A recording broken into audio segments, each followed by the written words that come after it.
Once again, good morning mga sambayan karerista. At sa mga oras to, hayaan niyo po muna ako na bigyan daan natin ating mga giya ngayong February 14, 2025, araw ng mga puso. Kung saan muli meron po tayong 7 pangarera at magsisimula po ng dating oras alas 5 ng hapon. Halos 8 kalahok po ang mga magsisitunggali sa bawat pangarera hanggang sa pinakahuli. At sa punto pong ito, di na rin po tayo magtatagal pa. Na po. Karera numero 1, start po ng winner take all, races 1 to 7.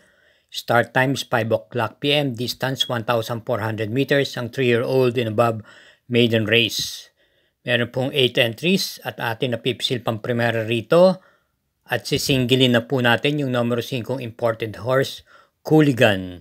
Ito ipapatubayan po ni MP Cañete at base sa kanyang itinakbo sa kanyang barrier yan noong November 20, impresibo po ang kanyang tiyempong itinalaron sa distansyang 1,400 meters, 125.8. Ito po yung nag-quarters ng 13, 23, 22, and 26.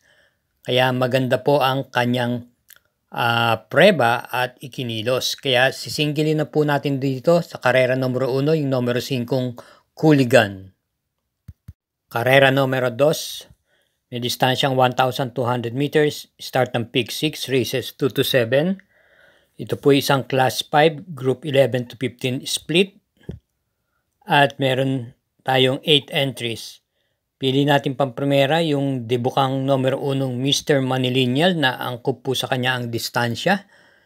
Ito po ay may taglay na tuling at sa akin pakiwari siya na rin po ang magdadala ng marcha rito sa pagbukas ng aparato. Ito po ay matapang po sa unahan to. Pag pinabayaan to baka maka solo airy po ito. Nasigunda lang po ito ng dehado noong January 24 sa kabayong B Smart. At rendahan po siya ngayon ni JB Ponce. Panigunda naman po natin dito yung numero 4 California King na isang derimate. Medyo na pahinga po ito ng ilang buwan pero nag-barrier yan nung February 7 at dumating naman po ng 4th pwesto kay Super Dancer at ang rumenda po si JT Pabiliwik. Sa tingin ko ito po yung nagbabatak lamang kaya may panalo po ito rito. Alam naman po nating babalik ang preba nito. Mabibigat din po ang nakakalaban nito. At bilang panersera, isama po natin yung kalahok number 6, Gojigo, na rendan po ni JB Guerra. Kaya para rito sa karera numero 2, pampremera yung numero 1, Mr. Manilinyal. Panigundo yung numero 4, California King. At panersera yung numero 6, Gojigo. Karera numero 3, start ng peak 5, races 3 to 7, isang class 4, split group 16 to 21, distance 1,200 meters, 8 entries. Pili po natin pampremera yung kalahok numero 6, Cats in the Cradle, nakagaling na po sa panalo. May taglay na bilis at pwede rin po makipagsabayan sa unahan o pacing. Muling rendan po ni PM Cabalejo, kagalang po sa panalo nito nung nakaraan February 1 kung saan tinalo niya po si Tenacity at High Roller. Bilang panigundo po natin dito yung kalahok numero 2, Mami's Love, na may taglay din naman tuling. Nanalo po ito nung pinakahuling takbo niya nung December 31 kung saan tinalo niya po si Amiable Maxine from KE Malapira.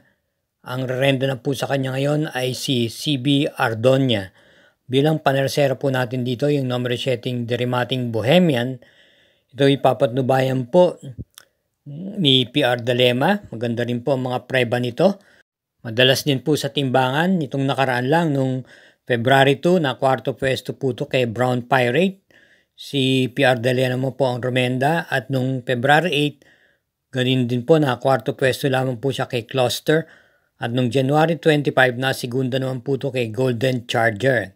Kaya kung pagmamasdan nyo, parati pong nalalaban ang ating puhunan sa kabayong ito. Kaya muli, para rito sa karera numero 3, pampremera yung numero 6, Cats in the Cradle. Panigundo yung numero 2, Mami's Love. At panersera yung numero 7, Bohemian. Karera numero 4, start ng peak 4, races 4 to 7. Ito po isang class 5, group 5 for non-placers with 7 entries. Pampremera yung kalahok numero 7, Red Hawk. na nagagamayan po ni A.R. Ramos. May tuling po at pwede rin pong isunod-sunod lamang. Ito po ay tumakbo noong February 1, bagamat hindi po gaanong maganda ang kanyang pinakita, pampito lamang po siya dumating, kabayan na nalong top romance. Pero siya po ang atin pamprimera rito. Bilang panigunda naman po rito yung kalahok numero 2, Beyond Smart, na may tuling din. At itong nakaraan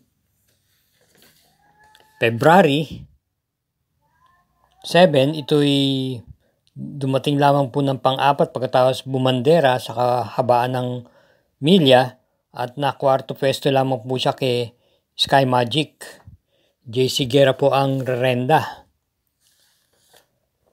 At bilang panersera po natin dito ay numero 3, Asong 4G na sasakyan po ni RJ Tabor, kung saan nakinto pwesto naman po ito noong January 29 kay Carolina Bell. Ay muli, ang pili po natin sa karera numero 4, pamprimera, numero 7, Red Hawk, panigundo, numero 2, Beyond Smart, at panersera yung numero 3, Asong 4G. Okay, mga katrokis, sa pagpapatuloy, huwag po natin kalilimutan na mag-subscribe, pakishare na rin po at i-hit na rin po ang like button. Salamat po muli. Karera numero 5, may distansyang 1,200 meters, isang class 5, split group 6 to 10, 8 entries. Pamprimera po natin, yung nasigundo po nung nakaraan huling laban niya, yung numero 4, Advocacy, na muling rendan po ni JM Estorque. January 22, segunda lang po siya dumating kay Arrogante. Ito po yung may taglay na remate.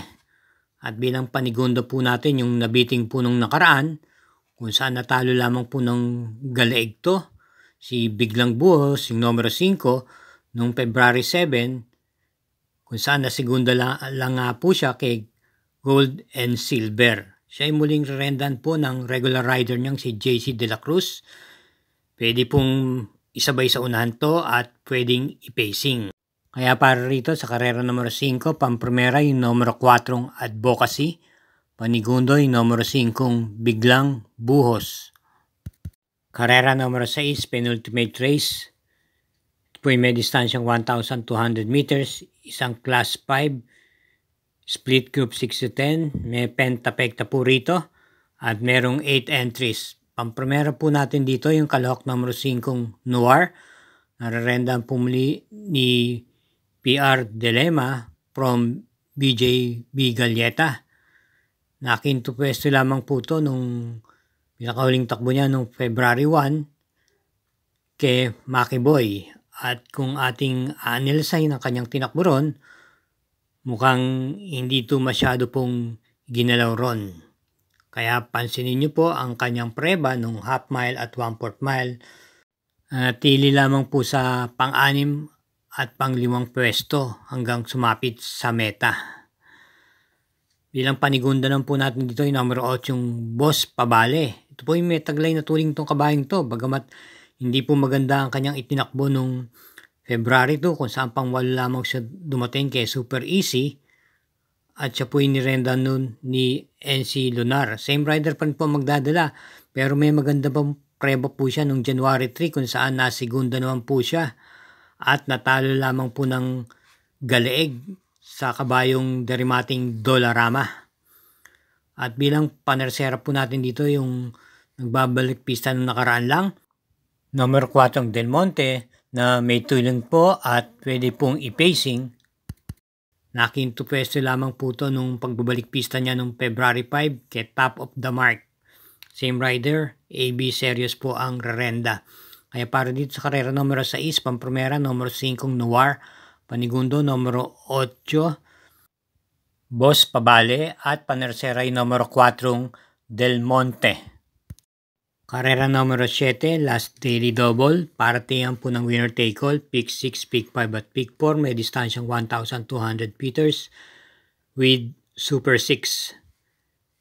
Ito po isang class 5, group 5 4 placers, at meron po muling 8 entries. Pamprimera po natin dito yung medyo madidihado pa, Yung numero 7 Quincy. May taglay na tuling at pwedeng i-pacing at gamay din naman po ito ni JT Pabilik. Maganda rin po ang kanyang preban itong makaraang takbo niya. Noong January 31 na tersera pwesto po ito kay Sneaky Eyes. At nung November 20, ito po may naitalang panalo kung saan tinalo niya po si Yakaping Mo Ako. Panigunda po natin dito yung kalahok number 4 Magnum Force na isang derimate. Nabiting lang din po ito nung nakarang takbo niya, January 25, kung saan nasegunda po ito at natalo lamang po ng kalahating katawan kay Golden Jaraywa. Same rider si El Advincula at bilang panersera yung numero 8 Abalicious na sa likuran din po manggagaling. May preba po ito nung February 1 kung saan na-tersera pwesto lamang po ito kay Top Romance. At nung January 25, na-tersera pwesto naman po ito kay Golden Jaraywa kung saan natalo lang din po ito ng halos kalahating katawan sa kabayong na segundong Magnum Force at yun nga sa nanalong Top Romance. Same rider, JC De La Cruz po. Kaya para rito sa karera numero 7, pampremera yung kalahok numero 7 Quincy, panigundo numero 4 Magnum Force at panersera yung numero 8 Abalicious. Akin lang po muling pinapaalala, mga sambayanan karista at masugid na sagsubaybay, na ang akin po ay giya lamang, sariling aral at kursonada. Pero sa dakong huli, inyo pa rin mga kursonada ang siyang dapat masunod. Ingat po sa ating paglilibang at hinay-hinay lang po. Thank you again for watching and good luck.